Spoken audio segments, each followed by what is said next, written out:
सभी को नमस्कार। आज हम स्माइल 3.0 कार्यक्रम के तहत जो आज का संस्कृत विषय का कक्षा 7 का जो गृह कार्य आया है उसको हल करेंगे। पूर्ण वाक्येन उत्तरत, पूरे वाक्य में उत्तर दो। तो पहला क्वेश्चन आपका, काष्ठ दंड मध्य अवलंबे कह गस्ती, कि काठ के डंडे के मध्य बीच में अवलंबे लटक कर कह गच्छति, कौन जाता है। ये काठ के डंडे के लटक कर कौन जाता है, तो कौन जाता है, कछुआ। और कछुए के लिए पाठ में क्या शब्द आया है, कूर्म है। तो उत्तर क्या हो जाएगा, देखो पूर्ण वाक्य के लिए आपको पूरा वाक्य याद करने की आवश्यकता नहीं है। वाक्य में एक प्रश्नवाची शब्द होता है, देखो इसमें कौन सा है, कह है ना। तो बाकी तो आप वैसा का वैसा लिख दोगे, और कह जो प्रश्नवाचक शब्द है इसके जगह क्या लिख दोगे आप, कूर्म है। तो क्या उत्तर हो जाएगा, काष्ठ दंड मध्य अवलंबे कूर्म गच्छति, कछुआ जाता है, ऐसा हो जाएगा। नीचे देख लो ये उत्तर लिखा हुआ है, काष्ठ दंड मध्य अवलंबे कूर्म गच्छति, है ना। तो आपको पूरा याद करने की आवश्यकता नहीं है, केवल कूर्म याद कर लो आप। एक पद में उत्तर देना है तो कूर्म लिख दो, और पूर्ण वाक्य में उत्तर देना है तो वाक्य में जो भी प्रश्नवाचक शब्द है उसको तो हटा दो और उसकी जगह है उत्तर लिख दो। बाकी क्वेश्चन को वैसा का वैसा लिख दो। दूसरा है, काष्ठ दंड मध्य लंबमानम, काठ की लकड़ी के बीच में लंबमानम लटके हुए कूर्मम कछुए को के अपश्यन, कौन देखते हैं। कि काठ की लकड़ी के मध्य लटके हुए कछुए को कौन देखते हैं, तो कौन देखते हैं, पौराहा, शहरवासी, नगरवासी, है ना। तो पौराहा का जो अर्थ होता है नगरवासी, लेकिन पाठ के अनुसार तो क्या होगा, ग्वाले, है ना। तो ग्वाले, वैसे नगरवासी ही अर्थ होता है पौराहा का।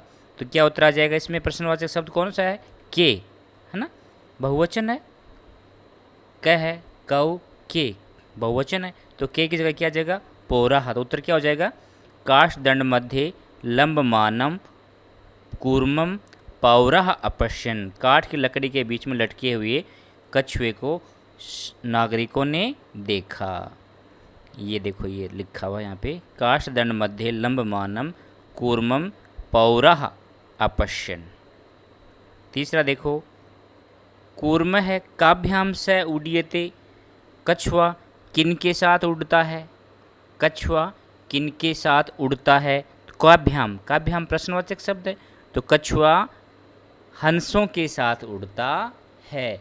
तो काभ्याम की जगह क्या आ जाएगा, हंसाभ्याम, है ना। जो प्रश्न में जो विभक्ति होती है ना, वचन होता है, वही आपको उत्तर में लगाना होता है ना। केवल हंस लिख देंगे गलत हो जाएगा।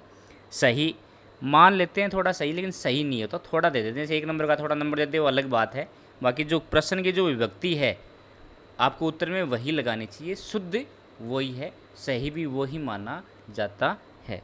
तो कूर्म है काभ्याम, तो कूर्म है हंसाभ्याम शह उड्यते, ये लिखा हुआ, कूर्म है हंसाभ्याम शह उड्यते। अगला देखो, दुर्बुद्धि कूर्म इव कस्माद भ्रष्ट विन्यस्यति, दुष्ट बुद्धि वाला व्यक्ति कछुए के समान किससे गिरकर नष्ट हो जाता है। तो काष्ठाद, लकड़ी से, डंडे से गिरकर नष्ट हो जाता। तो कस्माद की जगह क्या आ जाएगा, काष्ठाद। ये एक प्रश्नवाचक शब्द है कस्माद आपका, इसको तो हटा दो और इसकी जगह क्या लिख दोगे आप, काष्ठाद, ये आपका हो जाएगा।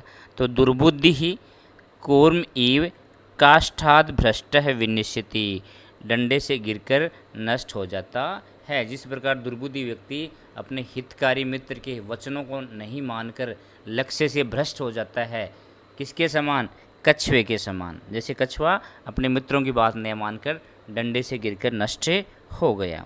तो ये आपका चौथा हो गया, ये लिखा हुआ, दुर्बुद्धि ही कूर्म इव काष्ठाद भ्रष्ट विनिश्यति। पांचवा देखो, कछुआ इति पदस्य, कछुआ इस पद के लिए पाठे पठ पाठ पदस्य कृत्य, पद के लिए, कृत्य के लिए, पाठे पाठ में किम पद द्वयम प्रयुक्तम, कौन से दो पद प्रयुक्त हुए हैं। तो कछुआ है ना, इसके लिए दो संस्कृत के शब्द पाठ में काम में लिए गए हैं, तो आपको वो छांट के लिखने हैं। तो पहला पद तो है कूर्मः है ना, कूर्मः आया है, ये दूसरे प्रश्न में भी दे रखा है। और दूसरा पद आया था कच्छपः, तो कूर्मः का अर्थ भी कछुआ और कच्छपः का भी अर्थ है कछुआ। तो क्या जाएगा, कछुआ इति पदस्य, देखो किम, किम है ना, ये किम प्रश्नवाचक शब्द है, इसको तो हटा दो और इसकी जगह दोनों शब्द लिख दो, कूर्मः और कच्छपः, कूर्मः और कच्छपः, ये दोनों शब्द आप लिख दोगे तो उत्तर हो जाएगा। तो क्या आ जाएगा, कच्छवा इति पदस्य कृते पाठे कूर्मः कच्छपः च पदद्वयं प्रयुक्तम, या इति पद द्वयं प्रयुक्तम, जो भी आप लिखना चाहे दोनों सही हैं। तो ये यहाँ देख लो आप कि कच्छवा इति पदस्य कृते पाठे कूर्मः कच्छपः इति पदद्वयं प्रयुक्तम, या कूर्मः कच्छपः च पदद्वयं प्रयुक्तम, कूर्मः और कच्छपः ये दो पद प्रयुक्त हुए हैं। तो ये आपका आज का गृह कार्य पूरा हुआ। नेक्स्ट वीडियो में नए गृह कार्य के साथ, क्विज के साथ, या आपका जो नेक्स्ट पार्ट है उसके साथ पुनः मिलते हैं। धन्यवाद। आपको समझ में आया है तो आप लाइक करें, अपने मित्रों के साथ शेयर करें, और अभी तक मेरे चैनल को सब्सक्राइब नहीं किया तो सब्सक्राइब अवश्य करें। धन्यवाद।